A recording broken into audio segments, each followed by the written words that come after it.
Muterevu mbabuuzaako obuuli omwojo sizidde okubeera nga togoberera omuweereza wammwe Fahad Pro UG mbanyigiddewo ne updates ku nsonga nga bisobodde okubeera nga tezitambula mu ggwanga ly'eti Uganda ne buloga nga naddala gwe gy'otasobodde okubeera nga te otuuka video likinga sharingirako abala comment section akabokisi ako tekigenda kubeera nga te okakkiriramu n'osuulawo endowooza yo okusinziira ku byogenda okubeera nga te osanga mu katambi kano kasina kubeera nga te mbatwala mu ebyo ebisobodde okubeera nga te bikola amawulire olunaku olwaliro njagala kubeera nga te mbebaza mwenna okuva eri gye twatandikira mpaka wano wetuli olunaku olwaleero tusobodde okubeera nga tetuweza ba subscribers emitwalo 10 ekyo nno siyinza kubeera nga tenkitwala just for granted njagala kubeera nga tentwala omukisa guno okubebaza era mbasuubiza nti nja kwongera okubeera nga te mbawa amawulire nga siina saidi n'emu gye neekubidde so mwebale nnyo mwebalire ddala kakati amawulire ndoza kabeere nga tetandika n'ag'omukyala amanyikiddwa nga Fiona Nyamutolo era ng'ono gye buvuddeko yalangiriddwa okubeera nga temunange yawangudde oba woman MP saidi zeri enebbi munange ebintu bingi nnyo bisobodde okubeera nga tebihappeninga underground yeeyo okutuuka okubeera nga te Fiona Nyamutolo atuuka okubeera nga te alangirirwa nga an opposite omukyalo ono yalina candidate yali amwesimbyeko era nga candidate ono yaliwo ekibiina kya National Unity Platform naye munange abakulu bakera bukezi kumakya nayaga nti abantu 10 abasobola okubeera nga tebasayiningira omukyalo ono yali yesimbye ku tiketi ya NUP ku kifo kyekimu ekyo Fiona Nyamutolo kwe yali yesimbye mbu abantu babiri ku bo bali bavayo mbu nebeera nga temunange bagamba mbu ekyamazima kiri nti tetukeranga ku makya kubeera nga tetusayiningira omukyalo ono ajja okubeera nga yesimbawo saidi zeeno enebbi era ebyo nno byosobola okubeera nga tebireetera akakiiko k'ebyokulonda okubeera nga omukyalo ono bimusaza mujjukira abantu 10 be beetagisa okubeera nga bawandiika oba basayininga ku kipapula ekyo okubeera nga bakukkiriza okubeera nga weesimbawo era kino kyaleetera omukyala Fiona Nyamutolo okubeera nga alangirwa an opposite kakati no twadde tukyali awo nga buli kimu kiringa ekikkakkanye waliwo audio zatandise okubeera nga tezivaayo era nga mu audio eno gyegenda okubeera nga tekuzanyira mulimu ebigambo ebyo biraga mbu Fiona Nyamutolo waliwo embeera yaliwo nga tebana kubeera nga batuuka okubeera nga bamulangira egenda kubeera nga tegikuzanyirawo naawe osobola okubeera nga weewulirirako era nga bbaawe amanyikiddwa nga Eddie Kenzo naye avuddeyo ensonga n'abeera nga mwana wattu azingiramu era alina ebigambo byasobodde okubeera nga ayogerawo tulakalira era nga yonna gye binaggweeraza nja kubeera nga nkuwa updates emu ku emu bwe nabako gyeyo nina n'ensonga eddala nnyingi nnyo zengenda okubeera nga nkutera waawo tula butuzikalira subscribing bw'oba nga obadde tolina kubeera nga otwegattako akade ka notification bell kakoneko buli nabadde se video ojja kubeera nga ofuna notification nti kakati Fahad alina ekipya kyasobodde okubeera nga atwetera tulina Sheikh Ashraf Musomo wa Dua enamba zisimu wansi uziyitawo ku busitikas munonya kajja kubeera nga takulomereddwa akuterereze ebyo byonna ebikyaganya akozesa maanyi nga Dua na Quran side endala abannaffe ba Habibu airport pickup bano bo gwawe mukimanyi bulungi nnyo kukima ku airport n'okutusayo najja wendagadde okubeera nga otukate mubudde bonna kunamba zisimu eziyitawo wansi awo kabeera nga tebatera ensonga zino ate nkubona amawulire amulamanyi nyo tenvaawo. There are certain things that are limited for candidates, yes? So that is where my concern is. So my best preference would be not nominating, so that it's clear that she's unopposed, and during that period, mobilization for the president, and then me as a candidate, I can do whatever I want for the people without any speculation of media. And I know, I am very certain, Nyangati Mokubi jumping to try and take me on the legal path. Because one, I'm a national figure. Anywhere that my campaign is being followed by the whole country, not just maybe. So any opportunity that someone sees to make money, they will jump at it. That is my only issue. That second option of nominating not campaign. Actually, under the environment, she cannot nominate. Okay, as long as dog war room, kaka in dog war room, that's a don't go for nomination because nomination they are very special say. Need the body very shallow, medayani kumre. Kai lem apa jadi macam macam body body war so that's it. Itu lem body. Dia nomination mungkin mana nak dia. Pay you make pay. The best option is a nominating boy and everything. Then two, getting back to supporters part. Kichi wachamo. She can only stay here and one sponsor the Moku and she does not. Kadi Eli Deka has na mucha kwa kwa ya ya shi da samu gwamnati na gwamnati Eli Kawoni na ne ya eti so ni eti bila tikan se ai so and out of the parent supporters and I'm like okay it's okay they were generally people who came to the one and opportunity macha ya kukumbuka I think no, the bank supporters pare. That one we shall leave to you to manage as a country. Because we're a politician. Kambadem kino ekintu kubanze manyi Honorable Minister Fiona Nyamutoro taina budde ayinza buta responding nga bino bintu why taina time ya fifije tubeeramu kadiri bada nga tusumbukana nensi bino byomuulira bi voice note mbasimanyi biveyo nabagambye bana abantu from day one bali bamanche bakola bali banonya tokability popularity kubanga oyinza otyo kwesimba wate mikono nononya mifu ngemiramu gibadde ki oyinza obutabana bangando babantu bakumanyi 10 mu kitundu kyagala okwesimba so kibakola bali bakimanyi bakola emikono emifu ate ne beero from their camp ekyokubiri the voice note gyemuwulira yali between tata w'omuwala Uncle Fiona ne Fiona Uncle Fiona yamukwira mga tata w'omuwala ankubidde akwetaaga kubanga beemanyi bali abantu bakukyalo kimu respectively najja n'abawuliza tata w'omuwala ng'agamba twali tusaba omuwala omuwa omulimu mufunire omulimu bino ebyokwesimbawo oba okugenda mu bantu abireke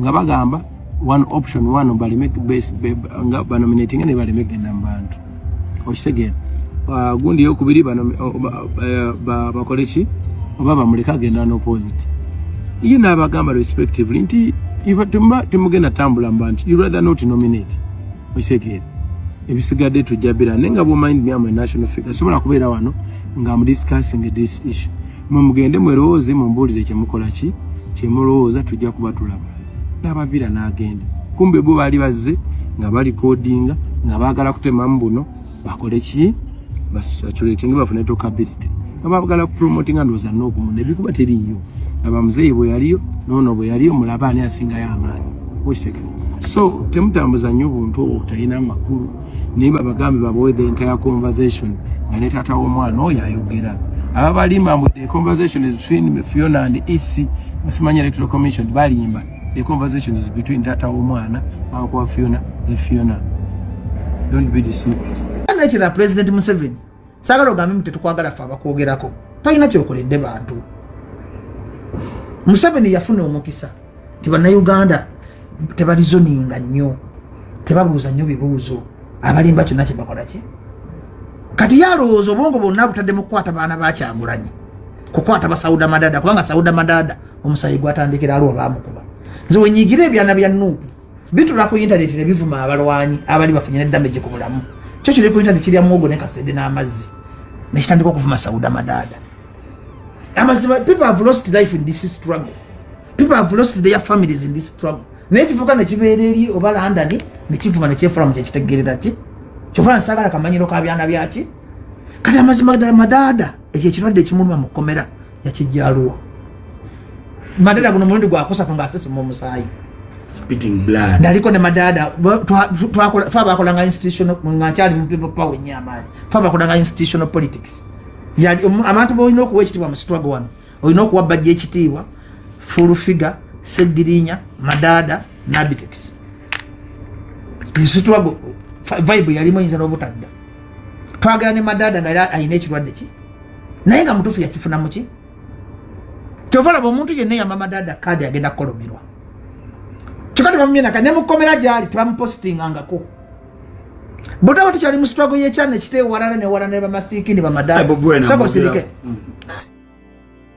madada struggle teyina gyeraga kyokka nga tufunye omukisa nti President Museveni amaanyi gonna agamalidde ku Kyagulanyi ng'omuntu simanyi ba Museveni alina ba advisor simanyi ba advisor bamwagala kati kankuyigiriza nawako kino kitegeera abantu bakumira President Museveni mu kibaita shadow ban okimanyi okumulimbalimba nti ebintu bitambula bulungi naye nga bannansi babonaabona omanyira kibamukumira mu shadow ban tibana abamuli okumpi bebafunamu okumanya bano abantu abali ku lusegere lwa President Museveni bawomba tuutu tebamanyi nti bibabba ensi lwetabanguka bagenda kubireka baganya okuyamba President Museveni okutereza ensi no kwachi baita service delivery bamulimba muzeeye ebintu bitambula ki bo bagala President Museveni abere mu bunkenko obwo nti bakolerako diiru babesende z'abanaku ne kubalimba tacha ina matu ku ground emyaka gwako oyina mama oni tata waliwo omuntu emyaka gyatuuka nga Yesu nyuwensi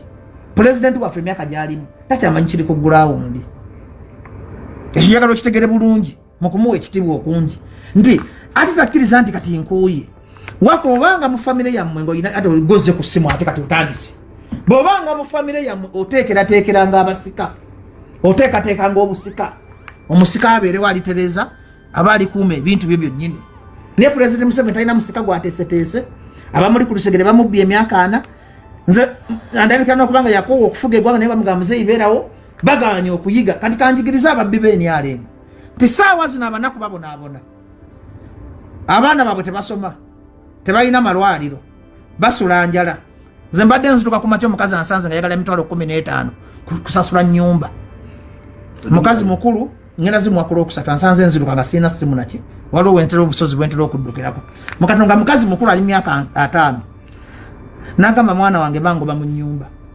konzi jajje ennyumba ya meka nti ya mitwalo 15 ne mwe namba ya ne mugamba ojja kunkubira ku lokusa naye abali kumbire President Museveni tamanyi nti omuntu abulana lwentu w'emitwalo 15 kade batebuuzaamu nti Bobi Wine masses zaafuna aluwa kati za aluwa saajewunyiza newunyiza uyu bayade koboko kanate koboko gye newunyiza sobola kuba Bobi Wine credit ekyo kya bulijjo ne beyafunye Sebastian ne beyafuna luli naye koboko Bobi Wine okufuna ya abantu abo sewunya busiya sewunya aluwa sewunya Buganda zekyabwe bafuna abantu sikya mukambu yafunye abantu e Buganda agenda kuba masakaji leke kutaka sigenda kwewunya naye koboko we are the gateway to Koboko omwedukira ontekera bulungi ekoboko owanga President Museveni if you cannot learn from Kyagulanyi then you leave the country nti Kyagulanyi kyafuna abantu ekoboko kitegeeza abantu bakoowa oganya okukola kibaita service delivery okola bintu bikunywereza mu buyinza biche bimunya bajja yogera nnyo kamuweeyo akawumbi waka agenda kugala nenga akawumbi akasobola okuyamba abantu beeyumbe nekoboko nze nefuna ekifo ky'obukulembeze nteeka amatu ku ground nemanya biki ebiruma abanaku kubanga nkulaze nti no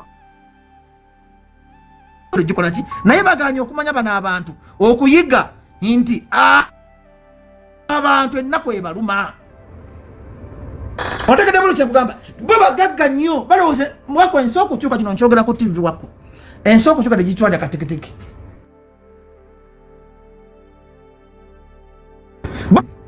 baba jetuyinza butajjako Museveni akaana ne kava ku kizimbe ne kagwa Museveni n'avaako toberanga mu buyinza n'olowooza mbu tebisoboka toberanga mu buyinza n'obeera confident not taking abantu for granted toberanga mu buyinza n'ogaa nti wali osinga Obote amagezi Obote is the first of President Museveni in politics kanchikobolire boleetanga one of the most wisest people on the planet earth it was nti babaganya okukola ebintu ebiyamba abanaku okuva mu mbeera ebaluma bali mugamba katugule tusanyuse Kenzo tusanyuse Lagadi tosobola kusanyusa base kino omwesi neeterera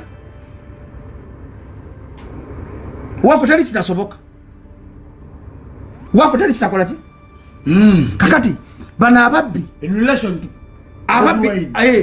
ababbi abali kati nze buli Bobi Wine lwafuna abantu nsanyuka kubanga ebeera simbe wake up call to President Museveni nti tokoledde bantu abantu abo tebandi followers Kyagulanyi mpuliza bulungi abantu bandi followers munnabyabufuzi yenna naye bambi balabanga Kyagulanyi yesuubi lyabwe abantu abo emitwalo n'emitwalo si basiru kufollowinga Kyagulanyi bamufollowinga to their message to reach naye nga gye batuusa message yafuuka ndiwulira eri abakuba nti bafollowinga mwembi kati buli agamba nti bafollowinga Kyagulanyi okuba kuyita kwegumya nabo bafuna bo tebalina bayimbi nga tebabafollowinga ate emyalimu yesinga abayimbi ab'amaanyi abangi kati njagala bafunayo omuyimbi omu nga Chameleone agenda akubeera ale Koboko nga Kyagulanyi okuba kuyita kwegumya wali kibayita risk assessment risk management assessment if you can't assess the risk then you are a hooligan kale Kyagulanyi muyimbi tutuganyi muyimbi ya muyimbi ekali mu Uganda Kyagulanyi yali asinga Chameleone amanyi mu music Kyagulanyi yali asinga Bebe Cool amanyi mu music Kyagulanyi yali namba 3 mu bantu abayimbi tamanyira kuyimba nyo n'abantu b'ekoboko tebategeera bikomando bya Kyagulanyi. Kyagulanyi ayimba mbu ekiwaani kati omulugu anakitegeera atya kati omulugu ekiwaani kati bagambe ekoboko bamanyi Kyagulanyi omuyimbi bafolowinga omuntu ayogera ku nnaku yaabwe. Era omuntu yena ayimira mu kamera agamba bafolowinga Kyagulanyi omuyimbi sijja kukuvuma because I'm civilized naddayo ku ssomero but just whoever following Kyagulanyi I'm following because yagenda okumuyamba afune kapanade eyumbe. Obwavu bwemulumiza abantu abaana babwe nga tebasoma bafunayo omuntu afuna omutima kati Kyagulanyi bamutwalanga okwenywera bakwati akola ensobizi eri yagana okukola naye bamutwalanga akati k'ekibiriiti tikatumuwagire tulumye Museveni ategere nti tulina services kakati bano bana bawa Museveni report manyi omuntu bwakula bamuteeka mu mbeera y'okumusuutasuuta bibadongamba wali nsuutesuute nantu benze kisobola nze singa nali advisor wa president namugamba ekituufu abantu bakoledde musajja wato ali busy yagamba PDM ekole eyiganga kati abaana beyiganga enjala ebaluma ngo bagamba Paris model gwakakadde kasobola okugagawaza abantu bewamu wako ngosobola kwata milioni 3 mukumanya banayizi simanyi gwanga lino kiririko omusajja bamulima ati buli muka guteekeko obukadde 3 gomanya abantu bali kumuluka tugamba eggwanga president is busy for nothing but badi tusekibawo ketibadiba nedda ne bazituuka tezimala the population is big. We are almost now 65 million people. Wagamba otadde million 65 is a lot budget. Abantu bana Uganda okuba census tebatubala. Budget 65 is a lot. Kugambe we are almost 65 million people. We are almost 50. 60. That gap of 15 million is very big. But bazala abana bameka per minute. Ata abafa. Ati birth rate singa death rate obunene.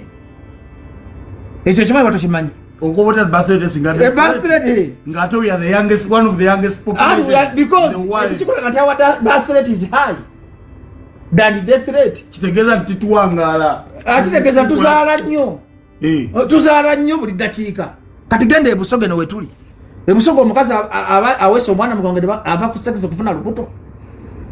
The population increasing every day. President Museveni tabimanyi.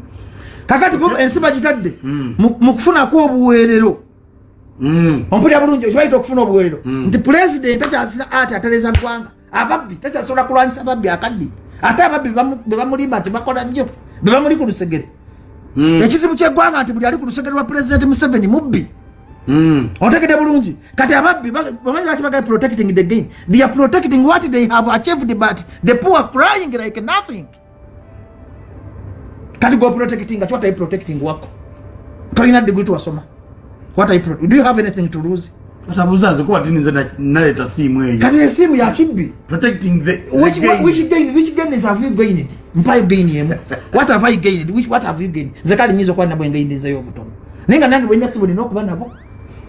Hanga nange mbuje mu kulwana nnyo. Sibufunya mu kulwana.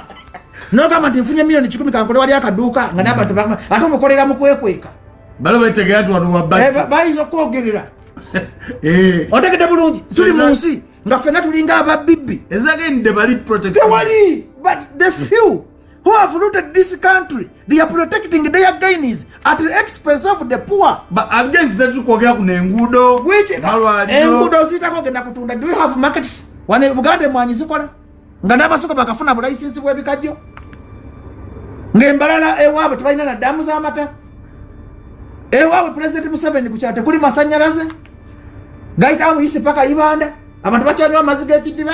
But do you know what you are talking about? Government in a way to say yo about on the few. This government is beneficial. Government is us. You are not a government. You are not a part of them. They are part. There are some people who are part of them. Define government by you. A government would have been defined by the people, but the people who deliver about services.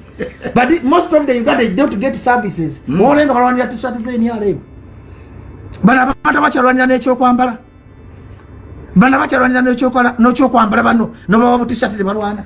Kati ate ekizibu nkizayo ku bannayuganda. Tebannayuganda bakoze kyamaanyi okuba abawumba tulu. Saawa zino bali mu campaign. Bali mu kuwagira babakubya ndugulu. Tebawagira bantu bansonga na mugaso. Ne bannayuganda mukama oba yakikola. Kubanga Katonda yalonda omukulembeze. Ayinza okuba aleseko Museveni atumalemu obusiru. Buli kiseera kya campaign bannayuganda biwunga. Waliwo omukulembeze saawa zino ng'ali ku kyalo okwo ng'asobola okuwa kyogenda okufuna. Abalungi abatuwuliriza era abatulaba olunaku olwaleero tukyaddeko ewa Sheikh Ashraf Dembe. Sebo nsanyusa okubalaba. Amannya agange nze Sheikh Ashraf Dembe akola ku bizibu by'enjawulo. Omuntu singa aba alina ebirwadde musomereddwa tunywa amazzi ga lukuya nga bw'obadde ogalaba tugenda abantu ku kyoto ne twokya emizimu emibi egibabaamu n'okulomba edduwa abantu singa abeera ng'ali wano atuuse nsobola okumulombera edduwa ne waba atatuuse nga mpadde amannya ge naye ng'ali wala neetaase ennamba yange yeeno eri 07 01 76 37 11 nammwe bannyinaffe abali ebweru oyagala okuba nti oyagala okulombera ku dduwa ng'olina ebizibu viza zibuze amaka gakolongotana sente zikola zimpita mu ngalo ojja kumpeereza ekifaananyi kyo n'amannya go ebyo byokka bijja kummala nja kukulombera edduwa ojja kutereera olunaku olusembayo mu mwezi mba n'edduwa eyawamu ffenna n'abalwadde bange abakadde n'abapya. Salaamu alaikum warahmatullahi wabarakatuh.